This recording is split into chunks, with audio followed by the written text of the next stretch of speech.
that I would call that good fun.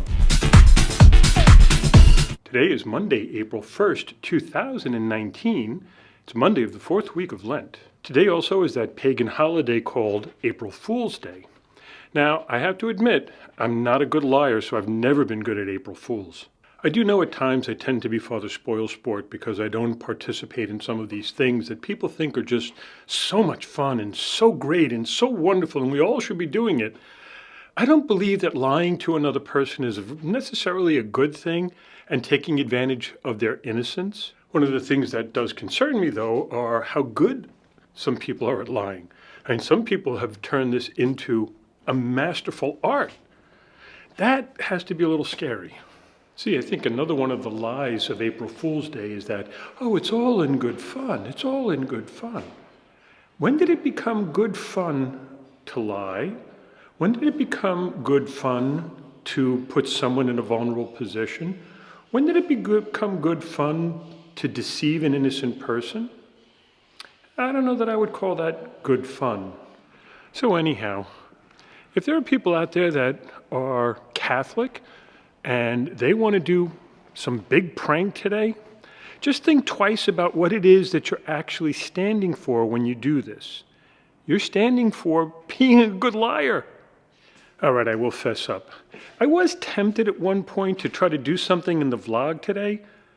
And let's face it, in the Catholic world today, it would be pretty easy to pull a prank.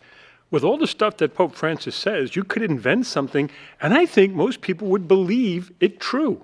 Okay, so it's Monday morning, it's almost 9 a.m., and I'm about to say Holy Mass. Know that I'll keep you in my prayers and intentions, and may God give you His peace.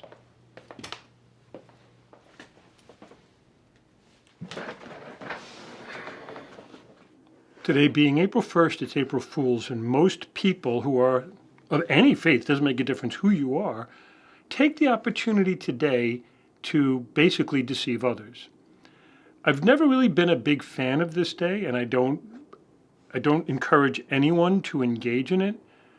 I know a lot of people talk about it's fun, it's in good spirits. The fact that you can't trust anything someone says, you have to think about it first.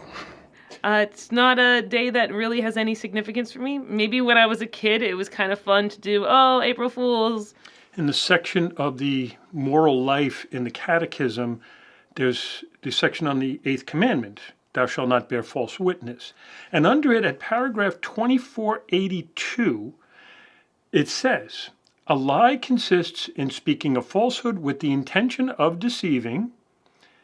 The Lord denounces lying as the work of the devil.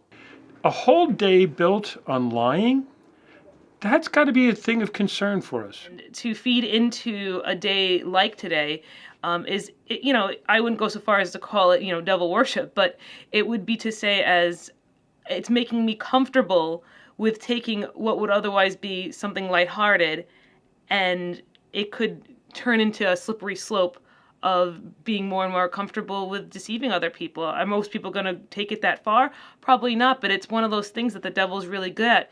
Yeah, I do admit when I was younger and I hadn't gone through my reversion especially, there was a side to me that was playful and wanted to have a little bit of fun on a day like today. And it was pretty easy to have fun. But then when I started to think about it, when we really reflect on the truth, well, the truth would tell us that what we're doing in fun may be fun to me, but is damaging to another, is hurtful to another. And, nobody wants to be the butt of a joke. And some people on the other side of it are oversensitive. But, when you're the one that is thinking of a prank, you have to have a sense of taste as to, is this really all fun and games, or am I really taking a dig at somebody that I shouldn't be taking a dig at? Paragraph 2483. To lie is to speak or act against the truth in order to lead someone into error. Now, of course, when we would deal with the old moral manuals, we would talk about degrees of matter, because lying in a very small matter, say a white lie that we call it, is certainly very different from a big lie, in which the truth is basically warped in a much larger sense. So Bernie Madoff deceiving thousands and thousands of people is certainly far worse than someone saying that, so-and-so's not home when they really are home. Now, make no mistake, both are an offense against the truth. Both are sinful.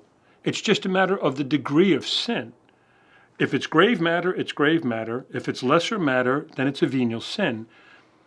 But I say this, why would we even want to have lesser matter? Why would we want to deceive anybody when we're people of truth, when we're here to speak truth? Such practices are only from one source. I mean, yes, I agree with that. I look at it as kind of, we have a constant need of blurring the lines in this day and age. So what was once here is now here, and we just keep pushing the envelope, and that pushing of the envelope comes from a place of being desensitized.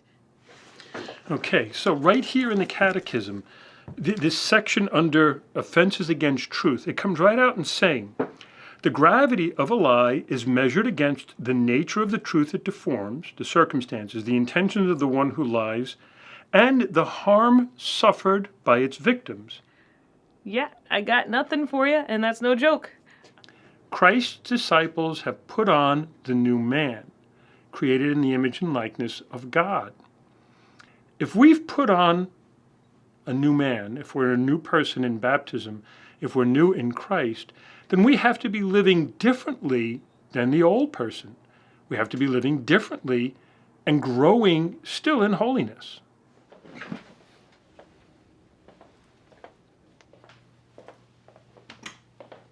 No, I don't want it. No. Morning, Tom. How are you? Good.